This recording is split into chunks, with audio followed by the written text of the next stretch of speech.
अस्सलाम वालेकुम रहमतुल्लाहि वबरकातुहू। दोस्तों, आउं आहियां अली हसन अब्बासी।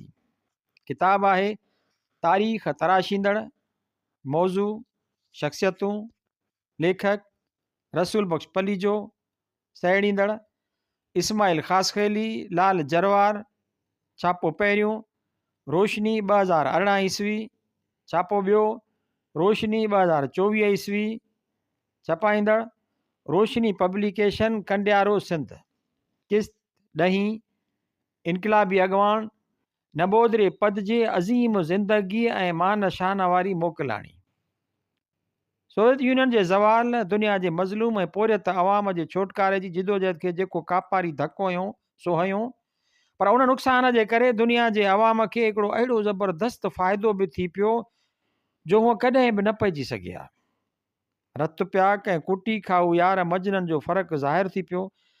जिते हिकिड़े तरफ़ वियतनाम, उत्तर कोरिया, क्यूबा, चीन ऐं ॿियनि मुल्कनि जा रतु ॾींदड़ इनकलाबी आशिक उचनि घाटनि सां अॾूल ऐं साबित क़दम नज़र आया, उते असां जहिड़नि मुल्कनि में मोहतरम जमाल नक़वीअ जहिड़नि जवाननि जा तयारु कयल महा इनकलाबी जोधा समाजी सुल्तानी गवाह बणिजी अलिफ थी बीह रहिया।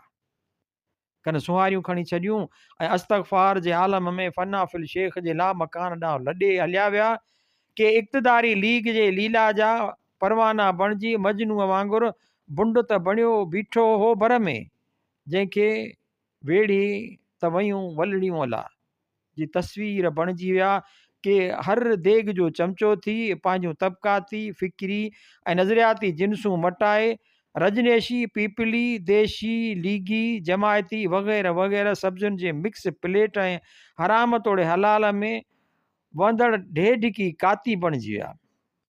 मतिलबु ॻाल्हि जो त रुॻो मुड़ुस माण्हू न रहिया, बाक़ी ॿियूं हर क़िस्म जूं थियण जहिड़ियूं तोड़े न थियण जहिड़ियूं, बल्कि वसण जहिड़ियूं तोड़े न वसण जहिड़ियूं शयूं बणिजी विया।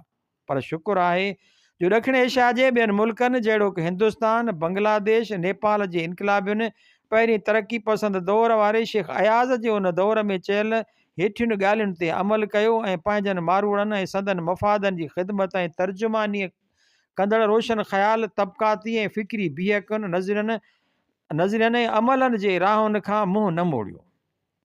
मारूड़नि खां मुंहुं मोड़ियां ॾाह पबीका ॾस ॾियां, बस मियां ओ बस मियां तूं कांधी कोन थिजांइ, तूं कांधी कोन थिजांइ। गुज़िरियल महीने हिंदुस्तान जी सब तरफ़ी आज़ादीअ जी जिदोजहद जे चोटीअ जो अॻवान हिंदुस्तान जे सूबे केरला जो अॻूणो वज़ीर आला, हिंदुस्तान जी गॾियल कम्यूनिस्ट पार्टीअ तोड़े communist party of India Marxist जो अॻूणो जनरल सेक्रेटरी, ॾखिण एशिया जो चोटीअ जो इनकलाबी आलिम, तारीख़दान, नज़रियादान, तंज़ीमकार ऐं इनकलाबी सियासतदान MS नंबोदरी पद पंहिंजे वतन केरला में 89 वरनि जी उमिरि में लाॾाणो करे वियो। 10-11 साल अॻु जी ॻाल्हि आहे ऐं अवामी नेशनल पार्टीअ जे मरकज़ी कमेटीअ जे हिकिड़े इजलास में शरीक थियण लाइ इस्लामाबाद आयो हुउसि। रुईदाद ख़ान जे वॾे भाउ ख़ान अब्दुल ख़ालिक ख़ान जी मूंसां घणी लॻंदी हुई। हू ॿियनि खां बिल्कुलु निरालो, साफ़ गो, महबूब सिफ़त ऐं शानदार माण्हू हो। हू ताज़ो मास्को खां इलाज कराए मोटियो हो। ॻाल्हियूं कंदे मूंखां पुछियईं त तव्हांजे थधि जो छा थियो? सरमाएदार मुल्कनि जे डॉक्टरनि खां मदद कई या न? मूं चयो त सोशलिस्ट मुल्कनि ते पठान कब्ज़ो करे वेठा आहिनि, असांजो वारो ई नथो अचे, सो पिया सरमाएदारनि जी साईं साईं करियूं, अञा त को ख़ासि फ़र्क़ु नज़र कोन थो अचे। 2 महीना पोइ हिकिड़े ॾींहुं मूंखे पिशावर खां फ़ोन कयाई ऐं उथंदे पुछियाईं तव्हां त तयारु हूंदा, पुछण जी ज़रूरत त कान हूंदी। मूं चयो छा लाइ? चयईं त मास्को में इलाज लाइ, ॿियो छा लाइ?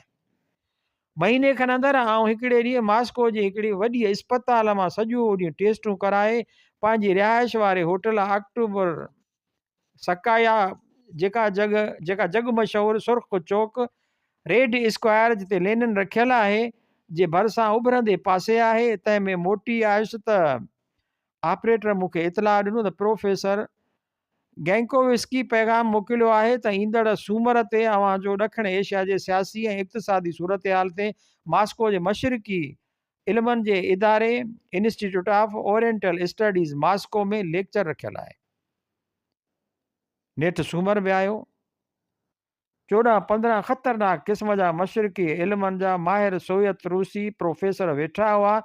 जन मां हिकिड़े ओचितो मूंखे हकल करे चयो, पलीजा साहब भली करे आया। मालूम थियो त हमराह सिंधीअ जो वॾो ॼाणू हो ऐं सिंधी अदब ऐं तारीख़ ते तहक़ीक़ात पे कयाई। मुंहिंजे लेक्चर खां पोइ वॾो बहस छिड़ी पियो।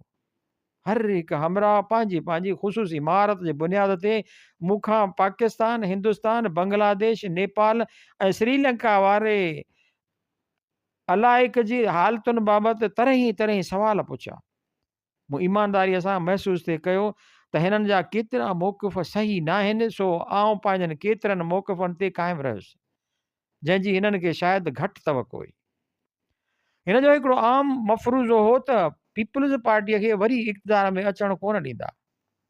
मुंहिंजो मौक़िफ़ हो त घटि में घटि हिकिड़ो भेरो माण्हुनि खे थधो करण लाइ खेनि ज़रूरु मौक़ो ॾींदा। मूं हुन लाइ सबब ॾिना, वरी कोन मिलिया आहियूं, न त आउं पुछां हा त केरु सही हो। प्रोफेसर गैंकोविस्की, जंहिंसां उन खां अॻु मुंहिंजा इस्लामी मुल्कनि इस्लामी तारीख़ ऐं फ़लसफ़े बाबति ड्रिघा ऐं ज़ोरदार बहस थी चुका हुआ, तंहिं मूंखे चयो, तूं पाकिस्तान जो पहिरियों माण्हू आहीं जंहिं हिननि खे एतिरो छिकियो ऐं मुतासिर कयो आहे।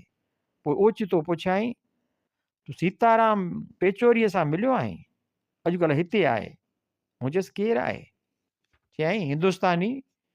ॿिए टे ॾींहं सुबुह जो होटल में नाश्ते ते परियां वेठल हिकिड़े नौजवान हिंदुस्तानी चेहरे खे ॾिसी पंहिंजे तर्जुमान लीना खे चयुमि, महिरबानी करे पुछा त करे वठि त हीउ नौजवान केरु आहे। वो वटसि वेही त हू पाण हली असांजे मेज़ ते आयो ऐं चयाईं, सीताराम पेचोरी। मालूम थियो त हिंदुस्तान जी कम्यूनिस्ट पार्टी मार्क्सिस्ट जे मरकज़ी कमेटीअ जो सभ खां नंढी ॼमार वारो मेंबर आहे। 2 ॾींहं हिंदुस्तान ऐं पाकिस्तान जी तारीख़, सियासत ऐं इक़्तिसादी सूरत हाल ते ख़ूब कचहरियूं थियूं। मूं सिधो सवाल पुछुसि, हिंदुस्तान जो हिन वक़्तु वॾे में वॾो मार्क्सी आलिम ऐं नज़रियादान केरु आहे? बेधड़क चयाईं, AMS नंबूदरी पद। जॾहिं ख़ान अब्दुल गफ़ार ख़ान खे हिंदुस्तान तरफ़ियां मिलियल सरकारी एज़ाज़ हासिल करण लाइ ख़ान अब्दुल वली ख़ान हिंदुस्तान आयो त सदारती महल राष्ट्रपति भवन में थियल उन तक़रीब में आउं बि साणुसि गॾु हुउसि। ॿिए दफ़े मूंखे दिल्ली यूनिवर्सिटी ऐं पंडित जवाहरलाल नेहरू यूनिवर्सिटीअ में लेक्चर करण जी दावत मिली। जॾहिं 2 यूनिवर्सिटियुनि में लेक्चर ॾेई वांदो थियुसि त हिकिड़े मुस्लमान प्रोफेसर मूंखे कन में चयो, तव्हां त इनक़िलाबी माण्हू आहियो, तव्हां हितां जी वॾी में वॾी इनक़िलाबी यूनिवर्सिटी ॾिठी आहे? मूं हैरान थी पुछुसि, मूंखे त ख़बर ई कान्हे त का हिते इनक़िलाबी यूनिवर्सिटी बि आहे, छा नालो अथसि? चयाईं, AMS नंबूदरी पद। ॿिए ॾींहुं वञी AK गोपालन सेंटर मां निकितुसि। घंटी वॼायमि त हिकिड़ो नौजवान निकिरी आयो, जेखणी ॾिसां त सीताराम पेचोरी। चयाईं, ओचितो कीअं अचणु थियो? चयमि, हितां जी इनक़िलाबी यूनिवर्सिटी घुमणु निकितो आहियां। आख़िर ॻाल्हि सम्झाईमांसि, खिलियो ऐं अंदरि वठी हलियो। ॾिसां त हिकिड़े 80 खन जी उमिरि जो पोड़ो दरवेश क़िस्म जो माण्हू धोतीअ में हिकिड़ी आम रवाजी मेज़ पोयां वेठो अख़बार पढ़े ऐं विच विच में हेठि पने ते वेठो कुझु लिखे। तारिफ़ थियो त खड़ो थी वेठो, ॾाढी कुर्ब सां मिलियो, ॾाढी पाबूअ सां सवालनि जी बारिश शुरू करे छॾियईं। पाकिस्तान जूं हालतूं, ज़मीन, आबहवा, फ़सुल, कारखाना, तालीम, इस्पतालूं, आम माण्हूअ जी खाध खुराक, मतिलबु त ईअं लॻो त उन्हनि सभिनी जो बंदोबस्तु सही न हूंदो त हिन खे सही करिणो पवंदो। मूं पिण खांसि इलाही सवाल पुछिया। आख़िर पेचोरीअ मूंखे स्लिप ते नोट लिखी ॾिनो त कामरेड जो हाणे आराम जो वक़्तु थी वियो आहे। मोकिलाइण महिल चयाईं, वरी मिलंदासूं। कामरेड नंबूदरी पद जे इल्म ऐं नज़रिए जे आलमी कद काठ जो सही पतो मूंखे तॾहिं पियो जॾहिं मूं संदसि किताब हिंदुस्तान जी आज़ादीअ जी तारीख़ पढ़ियो। उहा तारीख़ घणा पासाई मार्क्सी, लेनिनी, साइंसी ऐं तजियाती तारीख़ नवेसीअ जो हिकिड़ो बैन अल-अक़वामी मयार जो वॾो गहराई ऐं समाजी बसीरत वारो अहिड़ो शाहकार आहे, जंहिंजे भेट में उन मौज़ूअ ते हिंदुस्तान ऐं पाकिस्तान में लिखियल ॿिया आम किताब हिक तरफ़े सतही ऐं रिवायती वाक़ियात नवेसीअ ताईं महदूद लॻंदा। जेकॾहिं उन किताब खां सवाइ ॿियो हिकिड़ो अखर बि न लिखे हा त बि फ़क़ति उन हिकिड़ी आलिमाना तहक़ीक़ाती ऐं तज़ियाती इनक़लाबी तहरीर जे करे संदसि नालो हिकिड़े ज़माने ताईं क़ाइमु ऐं दाइमु रहे हा। मूं जॾहिं अख़बार में संदसि वफ़ात जो पढ़ियो तॾहिं मूंखे पंहिंजे कंहिं वेझे अज़ीज़ जे मरण जे ॾुख खां बि वधीक ॾुखु थियो। मूं सोचियो त अॼु जॾहिं मकर ऐं मुनाफ़िकीअ जी बाज़ार गरम आहे, बगड़ रिढुनि जूं खलूं ऐं क़ौमी गद्दार क़ौमी मौसननि जा चोगा पायो पिया घुमनि ऐं जॾहिं चओ तरफ़ ऊंदाही जा पाछा वधंदा अचनि तॾहिं हिन इलाइक़े जे मुल्कनि जी मज़लूम अवाम खे अहिड़नि मलाइक सिफ़त मोतीअ जहिड़नि इनक़लाबी माण्हुनि जी केॾी न वधि में वधि ज़रूरत आहे। अॼु घुरिजी तूं वॾा अॼु घुरिजी तूं वॾा माणी पनरा मथे मथां मूं वेर न वाटूं लायूं। शाह लतीफ़। ॿिए पासे हिंदुस्तानी अख़बारुनि मां कामरेड नबोदरी पद जी वॾी मान ऐं शान वारी मोकिलाणीअ जो हेठियों अहवालु पढ़ी मूंखे इत्मिनान थियो त दुनिया जे समूरनि मुल्कनि में असांजे मुल्क वांगुरु लुचनि ऐं ॿहरूपियनि जी चांदी नाहे। घटि में घटि हिंदुस्तानी क़ौम वटि सुञाणप आहे। उते क़ौम जे कूंदर कुहाईंदड़नि ऐं क़ौम जे कातिलनि जा बूट चटींदड़नि खे क़ौम जी मुहसन पीर ऐं मुर्शिद करे नथो पूॼियो वञे। जीअरे तोड़े मोए क़दुरु उन्हनि जो आहे जेके वाक़ई क़दुर जा हक़दार आहिनि। एम.एस. नबोदरी पद 19 मार्च 1998 ईस्वीअ ते शाम जो 3:40 ते पंहिंजे सूबे केरला जे शहर थेरोवितथामपुर में गुज़ारे वियो। 4:20 ते संदसि लाश खे कम्यूनिस्ट पार्टी ऑफ इंडिया मीम जे सूबाई हेडक्वार्टर A.K. गोपालन सेंटर ते 24 कलाकनि लाइ रखियो वियो, जिते शहर जी मकानी तोड़े परे परे खां आयल मज़दूरनि, औरतुनि, आबादगारनि, सरकारी मुलाज़िमनि, शहरी बहिराड़ीअ जे विचें तबिके जे हज़ारे माण्हुनि पंहिंजे महबूब अॻवान जो आख़िरी दीदार कयो। 20 तारीख़ ते सुबुह जो संदसि लाश खे दरबार हाल जे सेक्रेटरिएट में रखियो वियो, जिते संदसि लाश ते पहिरियों हार केरला जे वज़ीर आला A.K. नायनार चाढ़ियो। तंहिंखां पोइ मुतहदा महाज जी समूरी लीडरशिप पंहिंजा हार चाढ़िया। ॿिए ॾींहुं 1 वॻे कम्यूनिस्ट पार्टी ऑफ इंडिया मीम जो general secretary Hari Kishan Singh Surjeet communist party of India जो जनरल सेक्रेटरी A.J. बरदान ऐं कम्यूनिस्ट पार्टी ऑफ इंडिया मीम जी सियासी ब्यूरो जा मेंबर B. यलानंदन, पेरामाचंद्रन, प्रकाश करात ऐं सीताराम पेचोरी दहलीअ खां पहुची विया। साॻिए वक़्तु हिंदुस्तान जी मुख़्तलिफ़ रियासतुनि मां बि लीडर अचण लॻा। मग़रबी बंगाल जे वफ़द जी क़यादत जी रहनुमाई चौधरीअ कई। वफ़द में सियासी ब्यूरो जा मेंबर पमान बासो, अनिल बसवास, आंध्रा प्रदेश मां एम हनुमंथाराव, तमिलनाडु मां मरकज़ी कमेटीअ जा सीनियर मेंबर एन सनकिरिया ऐं T.K. रंगराजन ऐं कर्नाटक मां पी रामचंद्र राव, महाराष्ट्र मां ओहलिया रंगनेकर, राजस्थान मां हरिराम चौहान, शुपंदर सिंह गोरीवाल, दिल्लीअ मां ऑल इंडिया जमहूरी औरतुनि जे एसोसिएशन जी नुमाइंदी बरंद्रा कृतपति, तमिलनाडु जे गवर्नर जस्टिस फातिम बेबी बि अची अज़ीम अॻवान खे ख़राज तहसीन पेश कयो। नबोदरी पद खे सुर्ख सलाम, नबोदरी पद अमर आहे जे नारनि जी गूंज में हिकिड़ी ज़बरदस्त जुलूस खां पोइ हिन जो बिजलीअ जे चखिया ते कर्याक्रम कयो वियो। उन खां पोइ मेडोकाडम जे रेलवे जंक्शन ते ताज़ियती जलसो कयो वियो, जंहिंमें हज़ारे माण्हुनि शिरकत कई। उन जलसे जो मंज़र क्लोज सर्किट TV ते ॾेखारियो वियो। हिन जलसे में हुकूमत हिंद पारां उन जे घरू वज़ीर A.K. आडवाणीअ शिरकत कई। हिन नबोदरी पद खे हिकिड़ी आज़ादीअ जे मुजाहिद जी हैसियत में ख़राज तहसीन पेश कयो। ॿिए ॾींहुं कम्यूनिस्ट पार्टीअ जे दिल्लीअ वारे हेडक्वार्टर A.K. गोपालन भवन ते मुल्की अॻवाननि, हुकूमती नुमाइंदनि ऐं गैर मुल्की सफ़ीरनि अची हाज़िरी ॾिनी ऐं उते रखियल ताज़ियती किताब ते सयूं कयूं। 12:30 वॻे हिंदुस्तान जो सदर नारायण पार्टी हेडक्वार्टर ते पहुतो ऐं मथे वञी सेंट्रल कमेटीअ जी मीटिंग हाल में किताब ते सही कयई। सदर नारायण त्याज़ती किताब में लिखियो AMS 20वीं सदीअ जी अज़ीम शख़्सियतनि मां हिकु हो। वो हिकु मुजाहिद वतन दोस्त हो। हिन हिंदुस्तान जे आज़ादीअ जी जिदोजहद खे इनक़िलाबी रुख ॾिनो। हू हिकिड़ो अज़ीम मुफ़क्किर हो। हू कम्यूनिस्ट तहरीक जो नज़रियादान, अमली इनक़िलाबी जिदोजहद ऐं सियासत जो माहिर हो। हिन जे नाले खे हिंदुस्तान जा माण्हू सदाईं यादि रखंदा। वज़ीर आज़म अटल बिहारी वाजपेयी किताब में फ़क़ति पंहिंजो नालो लिखियो ऐं सही कयाईं, ऐं पंहिंजो वज़ीर आज़मीअ जो उहिदो कोन लिखियाईं।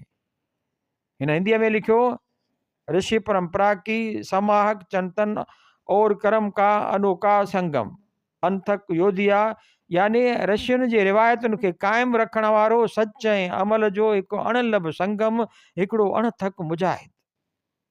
कम्युनिस्ट पार्टी ऑफ इंडिया जे वफ़द नबोदरी पद जी तस्वीर ते हार पाता ऐं ताज़ियती किताब ते सहियूं कयूं।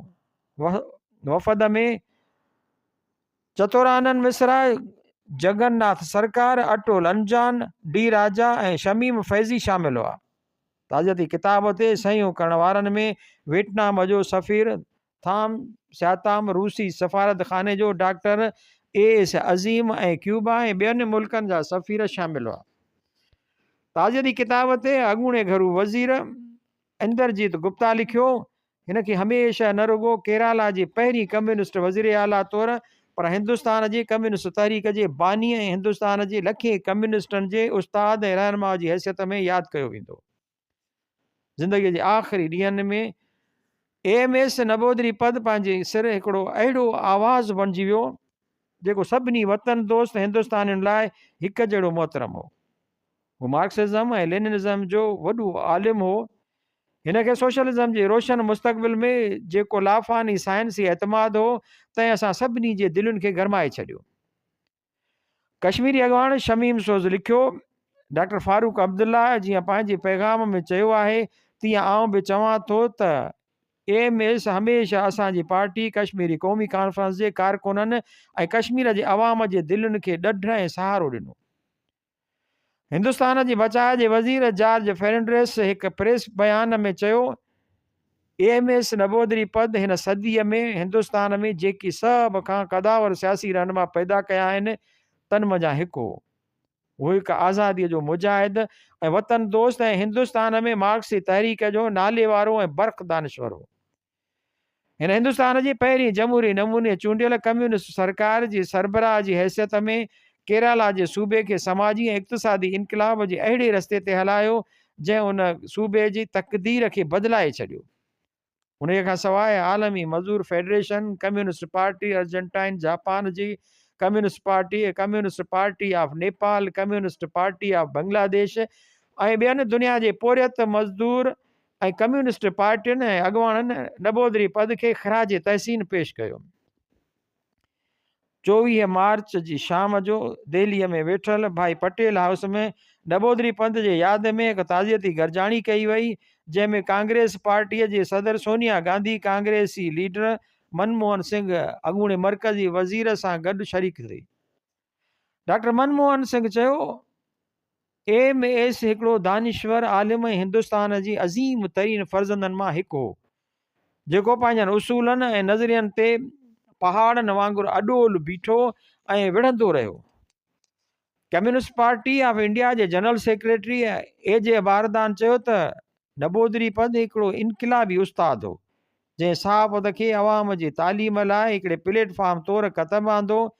हिन चयो त AMS लिखण लाइ हिकिड़ो वसीलो हो अवाम खे सेखारण जो। हू पंहिंजनि लफ़्ज़नि में ज़िंदा रहंदो। RASP पार्टीअ जे अॻवान बसान बसवास चयो त AMS मार्क्सिज़म लेनिनिज़म जी हिकिड़ी यूनिवर्सिटी हो, जंहिं तारीख़ खे हिकिड़ी नई बसीरत बख़्शी। हिंदुस्तान जे अहम अख़बारनि नबोदरी पद खे शानदार ख़राज तहसीन पेश कयो। रोज़ाना हिंदू लिखियो, अॼु मुल्क क़ौमी आज़ादीअ जे हिकु वॾी मुजाहिद खां महरूम थी वियो। सियासत ॾांहुं हिन जो रवैयो हिकिड़े नबार इंसान दोस्त वारो हो ऐं साॻिए वक़्तु नबोदरी पद उन्हनि मंझां हो जन उहा कोशिशि कई ऐं उन में काफ़ी हद ताईं कामयाब बि थियो त मार्क्सी उसूलनि खे हिंदुस्तानी हालतुनि मुताबिक़ अमल में आणिजे।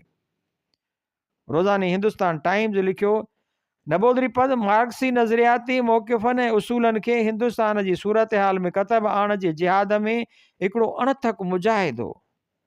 हिन पंहिंजे कम में न रुॻो उहो शदीद आदर्शपणो कतब आंदो, जंहिंजे करे हिन पंहिंजी ऊची ज़ात वारे पस मंज़र खे, पंहिंजे ख़ानदान जी दौलत खे, उन जी ख़ासि शान शौक़त खे रद्द करे छॾियो, पर उन सां गॾु हिन पंहिंजे कम में हिकिड़ी तरतीब वरितल आलिम ऐं माहिर जे ज़हन खे इस्तेमालु कयो।